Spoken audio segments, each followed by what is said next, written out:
Look, as decent you, I agree with any program the government is gonna come with for closing illegal SPAZA shops.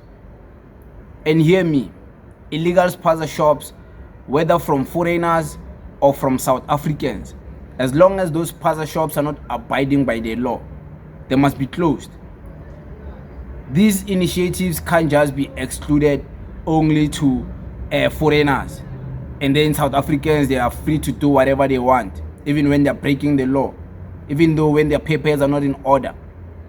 This initiative must be for everyone, both foreigners and South Africans. If they're not abiding by the laws, I agree. Operation Dudula must shut down their store. I agree. Any initiative by the government to close down SPAZA shops that are not abiding by the law, they must close them down. Any government, any store, SPAZA shop, and even big supermarkets that sell expired food, they must be investigated. They must investigate those food, and you must be given proper clarification as to where are these foods produced. Why is it that these people are selling this expired food? Because we can't just look at the store only. We have to look at where are these products coming from. Are these products produced here in South Africa? Are these products produced outside of South Africa? When this product enters South Africa, what are the laws of importation when these people import these things? What does it say about them? Are they abiding by the tariffs and the laws of shipment? Are they paying taxes? Are they paying the VAT to ship these things here? You see? And then we dive deep. Where are they produced? Let's go where these things are produced, so we can find out why are you producing expired food. Because believe me, if you want, and if you don't want to believe me, it's fine. It's not just at these SPAZA shops of foreigners that are selling expired food. From what I've heard, even supermarkets that are properly supermarkets that are not SPAZA shops, supermarkets where you guys you stock, majority of you, where you go and buy food, grocery. We know your favorite stores. Another one starts with the S, another one starts with the B. Those ones, they sell expired food sometimes, expired bread sometimes, expired products, deformed products that have went through the process of trying to be destroyed, and then they take them there to those stores and they resell it to the people. You wonder why there's so much specials and things are so cheap in those supermarkets. Don't you wonder? It's always full, everyone is going there, and it's usually black people buying there.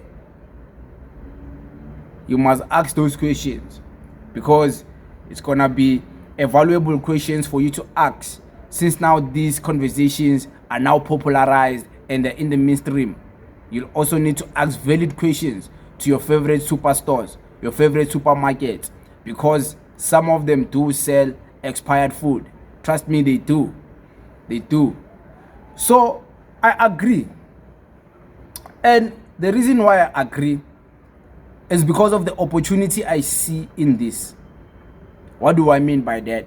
The opportunity is that more inspectors, people who inspect food, are going to be deployed into the environment, deployed into the communities, whether to the big supermarkets, whether to the middle class supermarkets, or the SPAZA shops by foreigners or locals.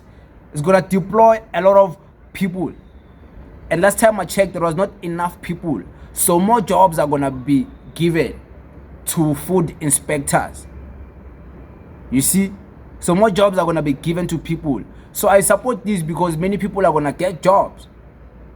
It's going to give more people jobs. You understand what I'm saying? And it's going to mitigate the violence, because some of the people in the society, they take the law into their own hands. They go to the communities. They harass these shop owners. So inspectors are going to be trained. So you're not just going to get a job. You're also going to get a skill. How do you inspect food? What do you check for?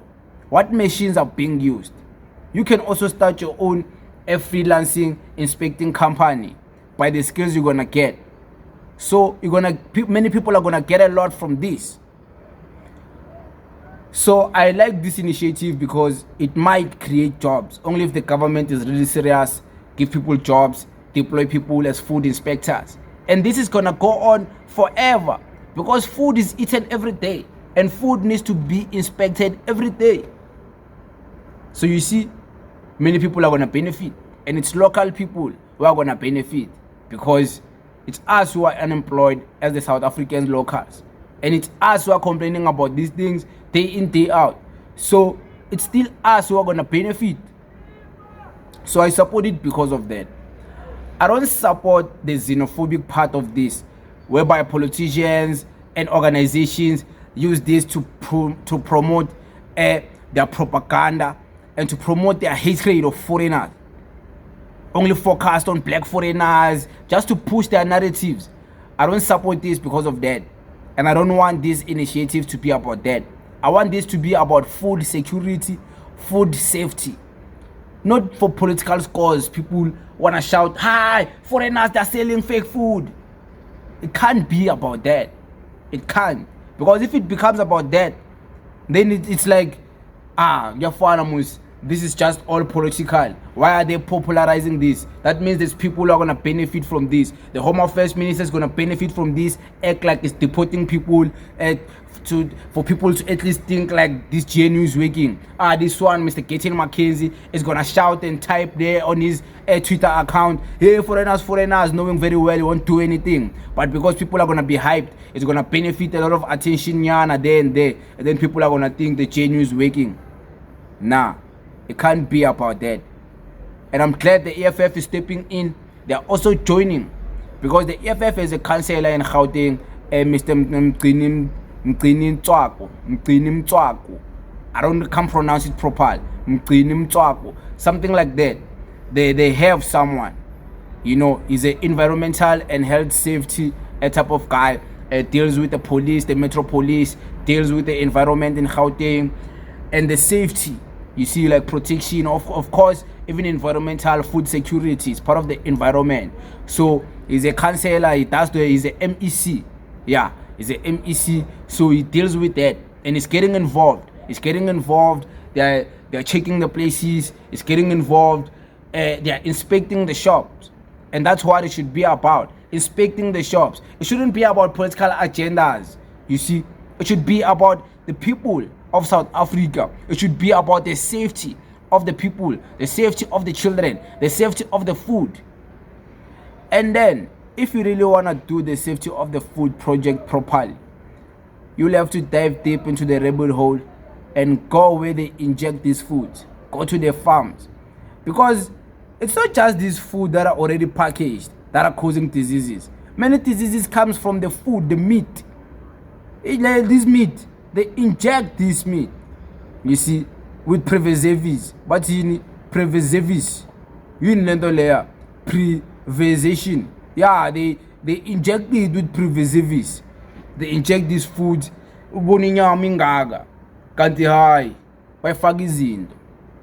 So there's a deep rabbit hole. And then when you dive deep to that rabbit hole, you must ask questions like, why? Then you understand how there's a World Economic Forum, there's about Michael Schwab's, Schwab's, that guy, Schwaiber. How do you pronounce his name? Yeah, the World Economic Forum. And then you dive deep, you realize, hey man, some conversations many people are not ready to have, and I won't bring them up here because I might get into big trouble as a YouTuber, and I'm not ready for that trouble as yet. But it is what it is. Thank you very much.